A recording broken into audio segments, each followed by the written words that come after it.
주님이 우리를 불러 주셨다는 것, 우리가 주의 부르심을 받았다는 것이 얼마나 놀라운 일인지. 우리는 부름받은 자, 하나님이 부르신, 부름받은 자.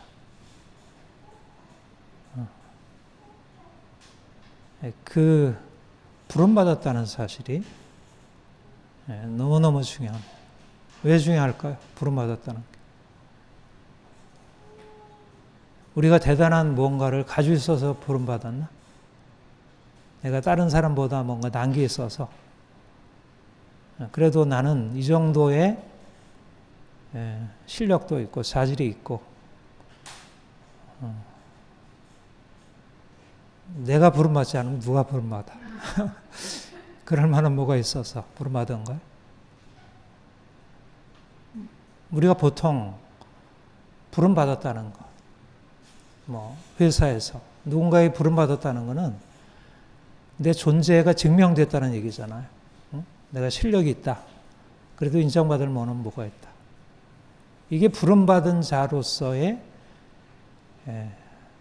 어떻든 자부심 이런 것이죠.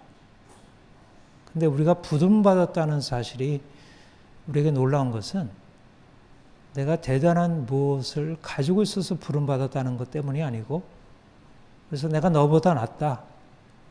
너는 부름받지 못했잖아. 나는 부름받았어. 내가 훨씬 너보다 낫지 하는 그런 개념이 아니고, 나를 부르신 그분이 너무나 놀랍다는 거예요. 내가 부름받을 조건을 가지고 있어서 부름받았다는 것이 나에게 중요한 의미로 다가오는 게 아니라, 나를 부르신 그분이 보통 분이 아니라, 우리 자신으로 보자면 정말 그야말로 별 볼 일 없는, 보잘것없는 인생들이에요. 태어난 게 그렇고 살아온 게 그렇고 지금의 형편도 그렇고. 그런데 그 하나님이, 창조주 하나님이, 전능하신 하나님이, 그 놀라우신 하나님이 우리를 부르셨다는 거예요. 그 부름받았다는 사실이 우리의 존재를 새로운 지평으로 올려놓는 거예요. 형편없는데 내가 돌멩이인데 조각가가 이 돌멩이를 잡았어요. 이 내가 돌멩이를 가지고 내가 뭘 해보겠어. 그냥 버려져 있던 돌멩이였어요. 아무도 주목하지 않던 돌멩이였어요. 근데 그가 그 돌멩이를 잡아서 내가 이 돌멩이를 가지고 뭔가를 작품 만들겠어. 그때는 그냥 그 돌멩이가 그냥 돌멩이가 아닌 거예요. 작품의 재료지. 전혀 다른 차원인 거예요. 다른 옆에 있는 돌멩이와 다른 것이. 이게 부름받았다는 거예요.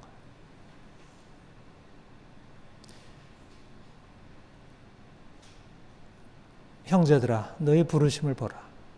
육체를 따라 지혜 있는 자가 많지 아니하고 능한 자가 많지 아니하고 문벌 좋은 자가 많지 아니합니다.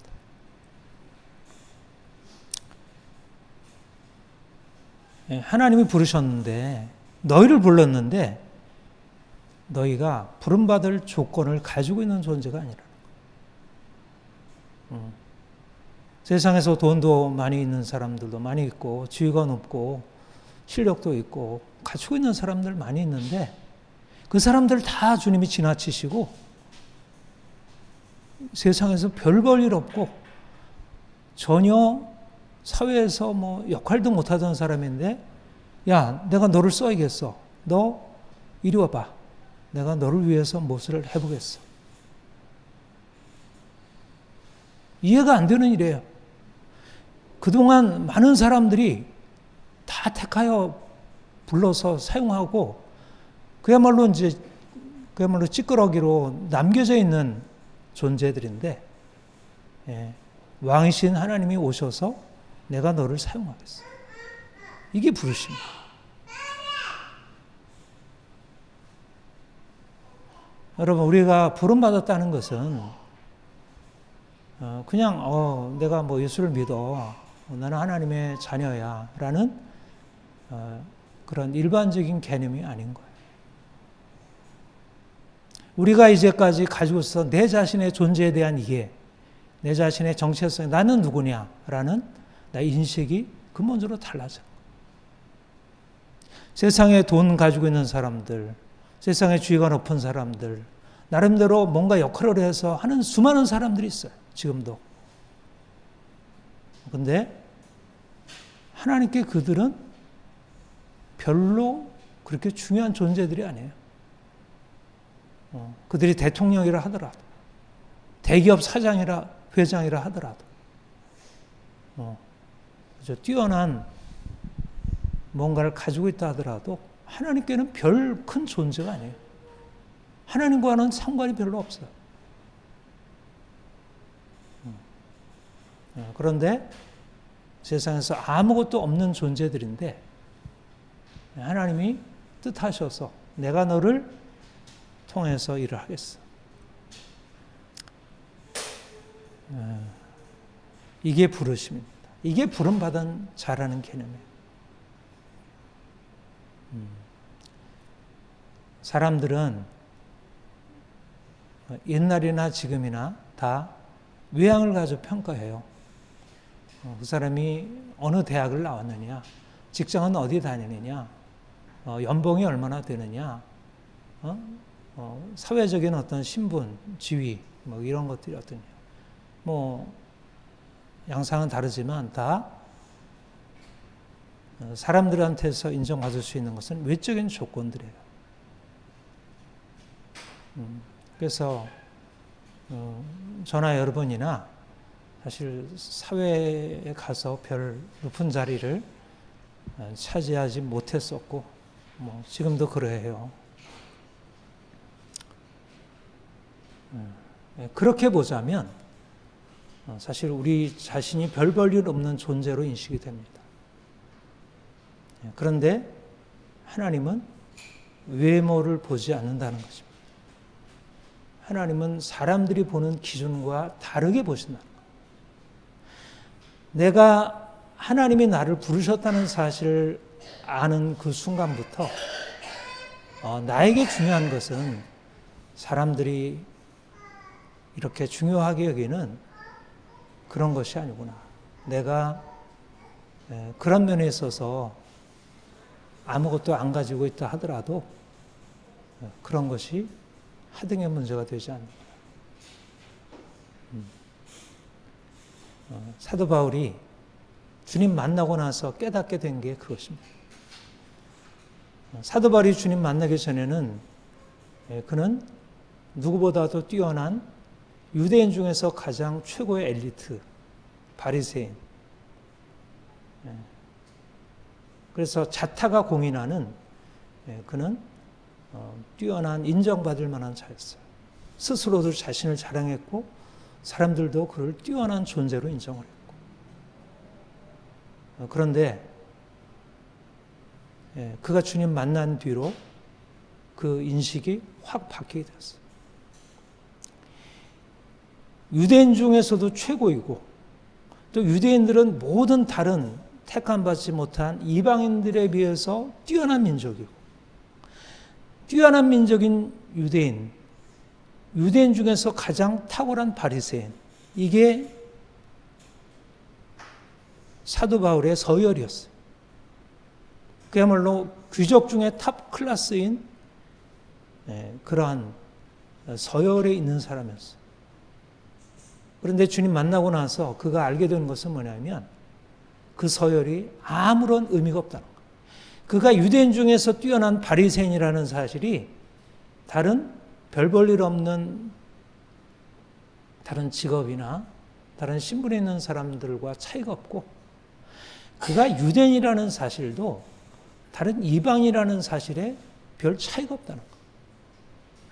하나님은 유대인이냐 이방이냐를 보지 아니하시고 다른 걸 보신다. 예수님께서 오셔서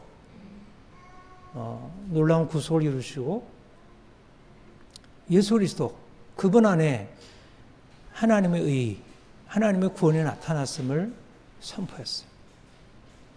그런데 유대인들은 예수 그리스도께서 하나님의 아들이시고 그를 통해서 구약에 예언된 그 놀라운 하나님의 구원이 나타났다는 사실을 인정하지 않았어요. 그리고 오히려 배척했어요. 그런데 사도 바울이 이방인의 사도로서 나가서 복음을 전할 때 이방인들이 예수 그리스도께서 자신을 위하여 죽으셨고 그를 믿으면 그들이 이제까지 우상숭배와 죄로 인해서 진노와 저주 아래 있었던 데서 벗어나서 자유케 된다는 사실을 그들이 믿게 됐어요. 그리고 그것을 믿음으로 그들이 주님께 돌아온 거예요. 그런데 놀라운 사실은 그렇게 모든 민족의 뛰어난 민족인 유대인들, 하나님을 믿는다고 여겨졌던 유대인들은 예수 그리스도를 받아들이지 아니하므로 그냥 어둠 가운데 있었어요. 그런데 가장 별 볼일 없는 이방인들, 선택으로부터 제외되어 있고 하나님의 언약으로부터 벗어나 있던 이방인들이 예수 그리스도를 믿음으로 말미암아 그들 안에 하늘로부터 내려온 빛이 임하고 그들이 구원 안으로 들어오게 됐어요. 그러니까 이거는 도무지 있을 수 없는, 말하자면 사회적으로 가장 높은 왕, 귀족들이 전혀 그 진리의 빛 가운데로 나아가지 못하고 저 하층민, 평민, 노예 수준에 있는 사람들이 그 왕의 빛 가운데 나아간 것과 같은 일이었어요.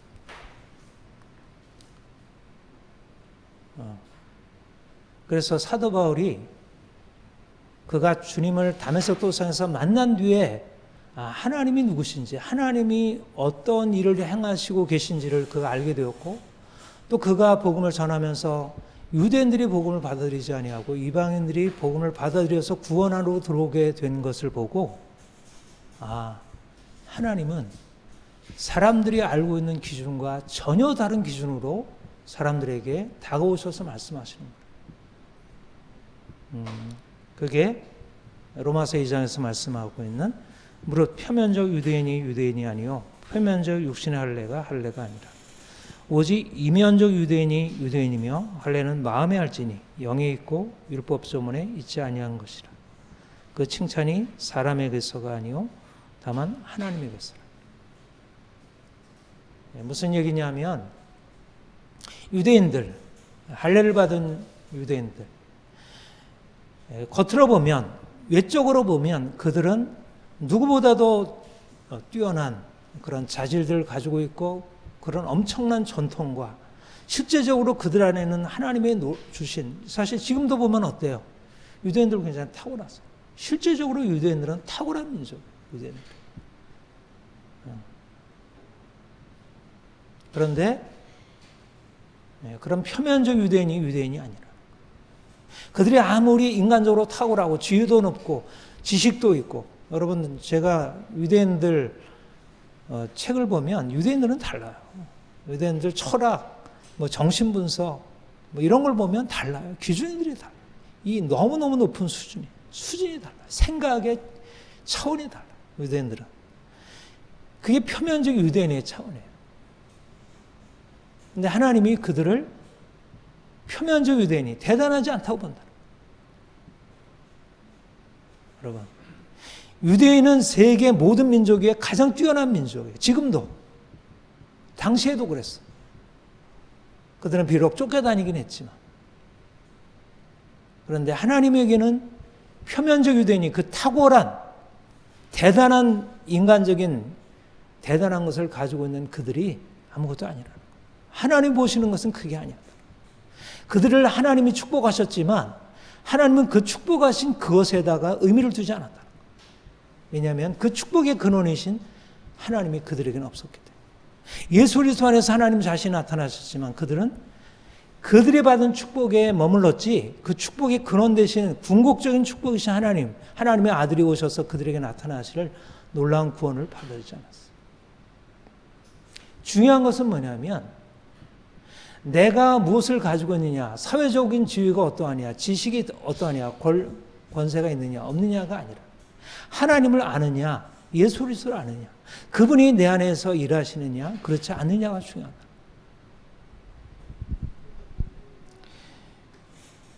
예, 저는 요즘도 이제 가장 문제되는 게 이제 차별금지법이잖아. 차별금지법. 말도 안 되는. 아니 어떻게 동성애자와 이성애자를 차별하지 말고 트랜스젠더와 보통 남성 여성을 차별하지 말고 말도 안 되는 이상. 근데 사실은 성경은 우리가 가지고 있는 너무나 자연스러운 차별, 너무나 자연스러운 차별들을 정말 넘어서서 전혀 다른 차원. 세상에서 부자, 가난한 자 차별이 없나요? 아무리 차별금지 얘기를 해봐야 부자, 가난한 자의 차별을 없앨 수가 없어요. 신분의 차별을 없앨 수가 없어요. 인종의 차별을 없앨 수가 없어요. 민족의 차별을 없앨 수가 없어요. 지식의 차별을 없앨 수가 없어요.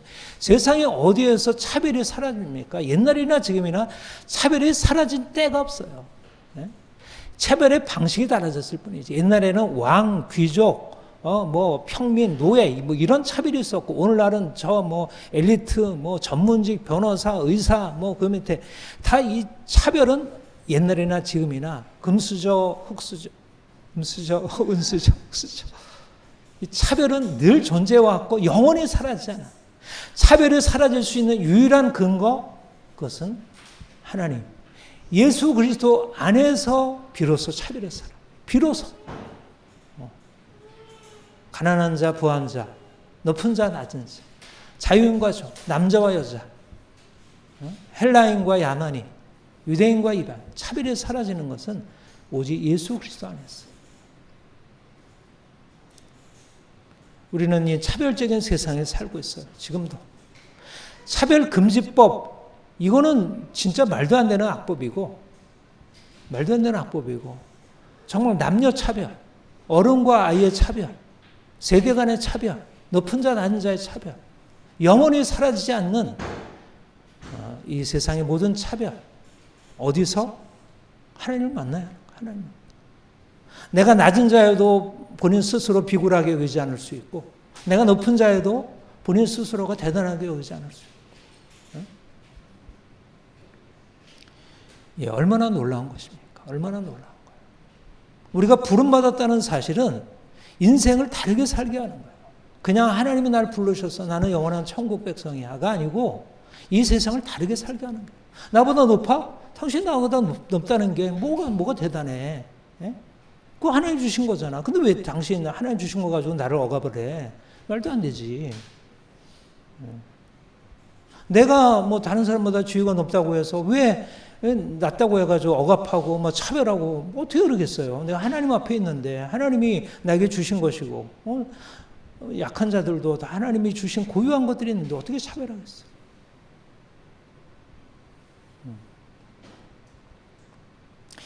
관심은 오늘날 우리가 주님 만나지 못하면 부름받지 않으면 뭐냐면 자꾸 자꾸 올라가려고 그 계단 올라가려고 열심히 끌어내리고 싸우고 그럴 필요 뭐 있어요. 그리고 올라가 봐야 뭐야? 또 당하고.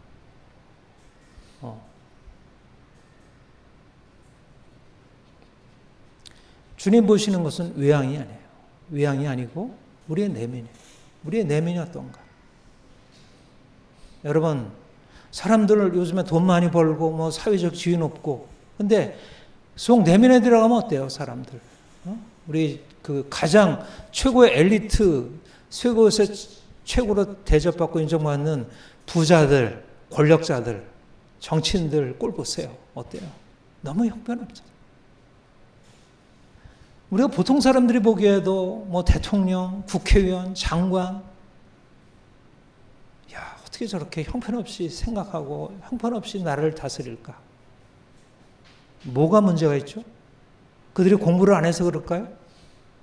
그들이 차시 패스하고 그들이 단계 올라가지고 얼마나 수많은 실력을 쌓고 인정받아서 그 자리에 올랐어요. 그들은 대단한 능력을 가지고 있는 사람들이에요. 무시할 수 없어요. 그것을 부정하는 건 아니에요. 근데 뭐가 문제 있습니까? 그들이 그 외양을 갖추기 위해서 엄청난 노력을 해왔지만 그들의 내면이 망가져 있는 거야. 내면이 망가져 있는 거야. 기본적으로 사랑받고 사랑할 능력이 없는 거야. 자기를 넘어서서 타자를 위할 수 있는 능력이 없는 거야. 인간이 안 되는 거야. 인간이. 너무 어린아이인 거야. 어린아이.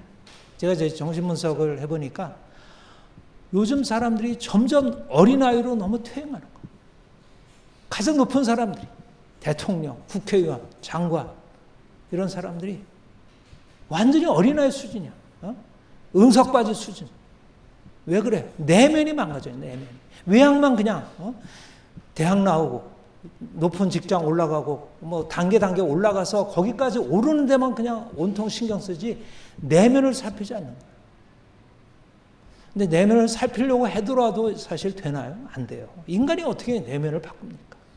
네? 성경이 진단하기를 정신분석이 증명했고 성경이 진단하기를 인간은 내면이 바뀌지 않는 존재라는 거예요. 이게 성경의 진단이에요.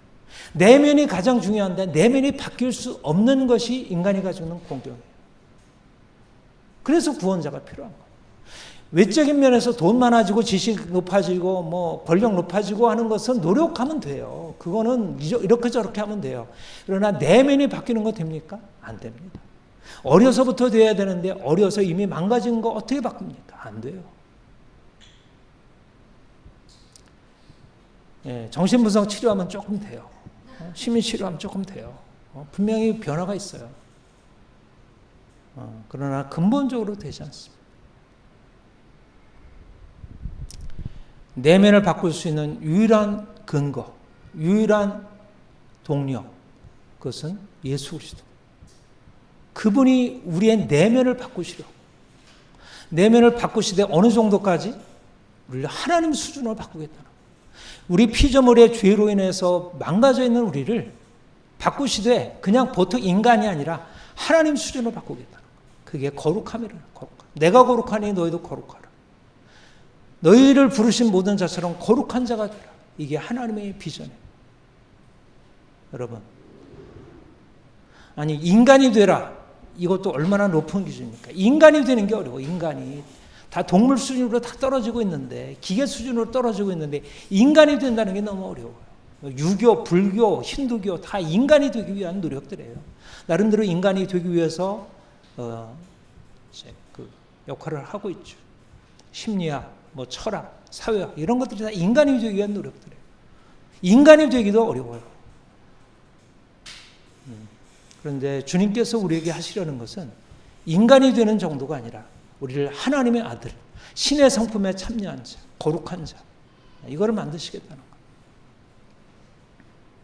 하나님이 이스라엘 백성들을 부르셔서 내가 거룩하니 너희도 거룩하라.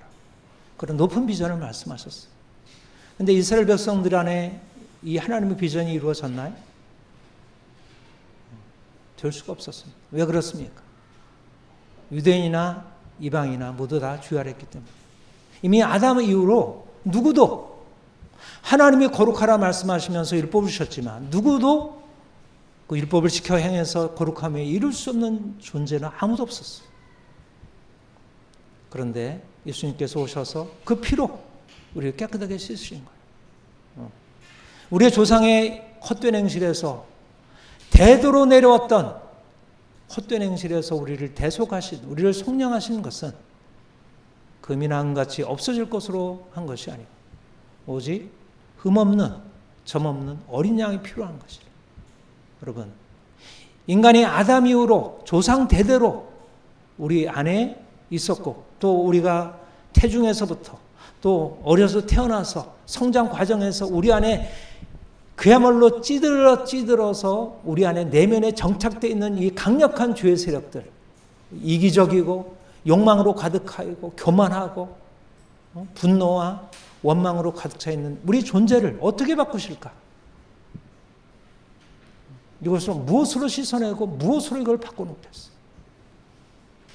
이것을 할 수 있는 것은 오직 점없고 흠없는 예수 그리스도 어린 양의 피로 우리가 깨끗하게 씻음 받고 그 피가 우리를 죄의 세력에서 강력한 죄의 세력에서부터 자유케 하고 우리를 더 이상 죄 아래 사는 자가 아니고 죄로부터 자유하고 깨끗한 하나님의 자녀로서 하나님의 성품 가지고 살아가는 존재로, 사랑하며 사는 존재로, 나만 사랑하고 다른 사람 미워하던 우리 존재가 이제는 나를 넘어서 다른 사람을 사랑할 수 있는 존재로 바꾸시는 거예요. 이게 어떻게 되는 일입니까? 하나님의 생명이 아니면, 예수 그리스도의 생명이 아니면 도저히 불가능한 일입니다.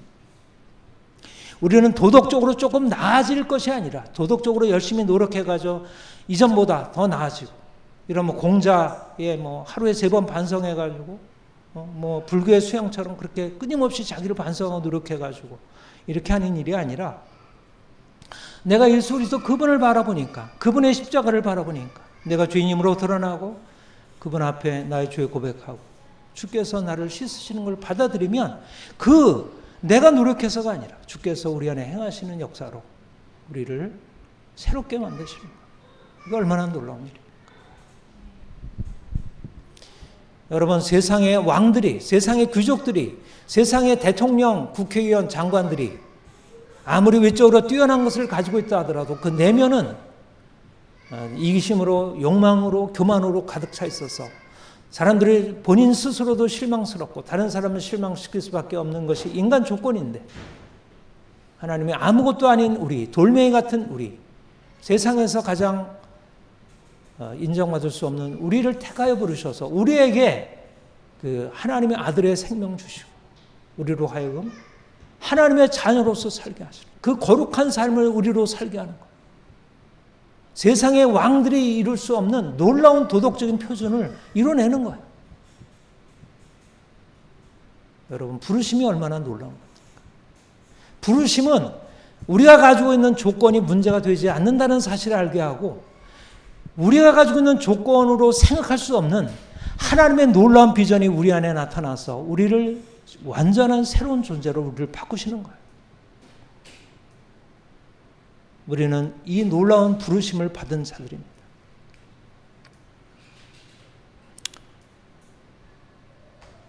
우리가 어떻게 살아갈까요? 어떻게 살아가요? 세상 사람들이 붙들고 있는 그 헛된 세상의 욕망의 추구, 돈, 지위, 권력, 사람들의 인정, 이런 거 내려놓고 이제 주의 뜻 따라 살아가는 거예요. 주님 따라 살아가는 거예요.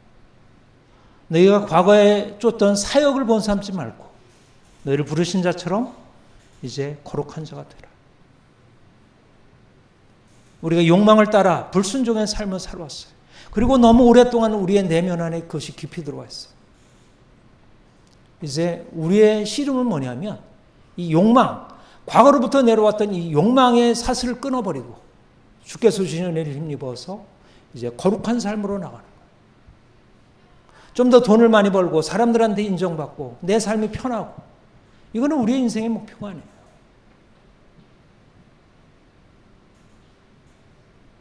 우리의 인생의 목표는 좀 더 주님 닮아가는 거예요. 주님처럼 살아가는 거예요. 좀 더 사랑하고, 좀 더 섬기고, 좀 더 겸손하고, 좀 더 하나님의 기쁘신 뜻을 쫓아 행하는 거예요.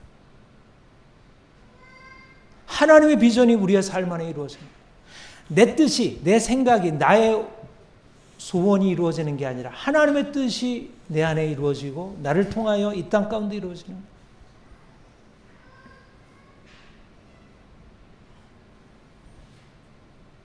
외모로 보시지 않고 각 사람의 행위대로 판단하신 이를 아버지라 부르시오. 하나님은 우리가 가지고 있는 외적인 그런 것에 대하여 별 관심이 없으셔요. 물론 우리가 필요한 것, 우리의 건강도 필요하고, 우리의 물질도 필요하고, 우리가 살 집도 필요하고, 이러저러한 거 필요해서 하나님이 그런 것 채우시긴 하죠. 그러나 하나님의 주된 관심사는 우리의 내면이 어떻게 거룩하게 됐느냐, 그렇지 않느냐. 그러니까 사람들은 어떻게 좀 더 돈 많이 벌까? 어떻게 좀 더 높은 자리에 올라갈까? 그게 사람들의 관심이라면 우리의 관심사는 어떻게 하나님이 보시는 내 내면 안에 좀 더 온전한 것이 이루어질까? 내 안에 있는 욕망을 어떻게 끊어낼까? 이기심을 어떻게 끊어낼까? 과거에 있을 건 어떻게 끊어낼까? 어떻게 죄의 형상으로 내가 살아갈까? 날마다 십자가에 못 박혀 죽는 것, 내 욕망을 십자가에 못 박고 말씀에 순종하는 것.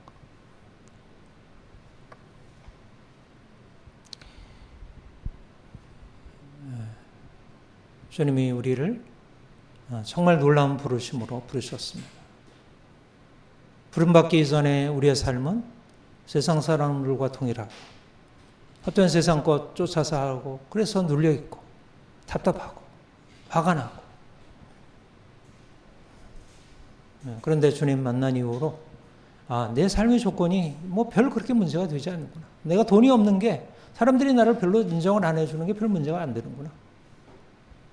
정말 문제는 아직도 내가 주님 붙들지 못하고 아직도 내가 세상 염려하고 사람들에 대해서 너무 여전히 내가 묶여있고 이게 문제구나. 씨름의 방향이 달라지는 거예요. 이전 것을 잊어버리고 앞에 있는 것을 잡으려. 물론 우리가 열심히 공부도 하고 열심히 일도 열심히 노력하고 또 사람과 인간관계도 잘해야 되고 우리에게 맡겨진 어떤 직업적인 소명도 잘 해야죠. 그러나 그보다 더 중요한 것은 하나님과의 관계성. 하나님이 나를 어떻게 보실까? 외모로 보지 아니하시고 우리의 내면을 보신 하나님, 그분이 지금 나를 어떻게 편덕하실까? 사람들이 나를 어떻게 칭찬할까, 인정할까가 아니라 하나님이 나를 과연 칭찬하실까, 인정하실까? 이게 문제예요. 사람들이 인정하지 않아도 하나님이 칭찬하시면 돼요. 근데 사람들은 칭찬하는데 하나님 보실 때 별로 마음에 안 들어. 그런 문제예요.